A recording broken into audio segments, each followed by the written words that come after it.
Hi, I'm Andrew Thornton, the owner of Thornton's Budgens here in Belsize Park in North London. And today we've been celebrating the fact we're the first UK supermarket to launch plastic-free zones. So we have 1,825 products today in the store that are plastic-free.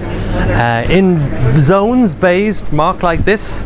So these products before were, as you would typically find in most stores, wrapped in a cellophane aerated packaging. Now we're wrapping them in good old-fashioned paper. We're wrapping our cheese in wax paper.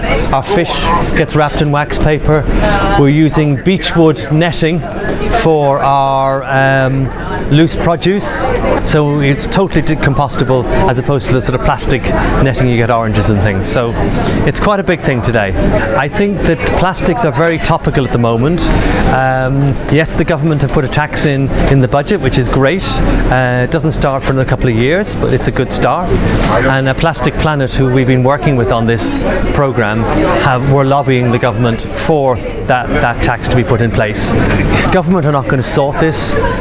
Businesses need to sort it, and we've taken a view that we can make a difference, so we've chosen to do this. And our aim is to inspire the big supermarket operators.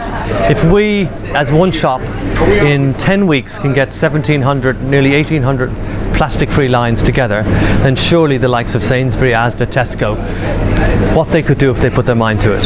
And if then they applied, then the big manufacturers, the Coca-Colas, the Nestle's, the Rowntrees of this world, they would actually then suddenly have to put their products in non-plastic as well.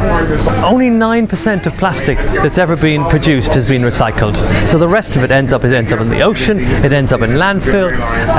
If you look at the Blue Planet 2 documentary, you saw the impact it has on wildlife. It's in fish, it's in birds, and even a couple of weeks ago there was the first study found that microplastic was found in human stools. It's toxic and it doesn't go away. And you have you take a cup of coffee, you drink it, takes you 5 minutes, you chuck it away, that plastic is around forever. It never goes. So the community is really important to us. As human beings, we need to connect with other human beings. So we're really involved with our community. We think it's really important. I think it's really important that businesses put back into their communities. They don't just take from their communities. It was really easy to get Jim Broadbent and Janet Sussman along here this afternoon. I just emailed them and said, "Are you free?" And so many of the people you saw outside at our launch, the local schools, they're people in the community and they're really loyal to us. So we support them, they support us. And it works. We've got 1,800 products out of 14,000. Our aim is within 6 months to double that, and our vision is that in 3 years' time we'll be virtually plastic free.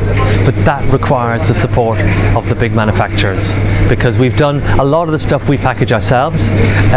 In terms of cost, well, that paper is no more expensive than the plastic bag it was in before. Some of the materials are more expensive. The price of those will come down. We've absorbed some of that cost, but not an enormous amount. With our cheese, we put the price up very slightly per kilo, but so little that people would hardly notice.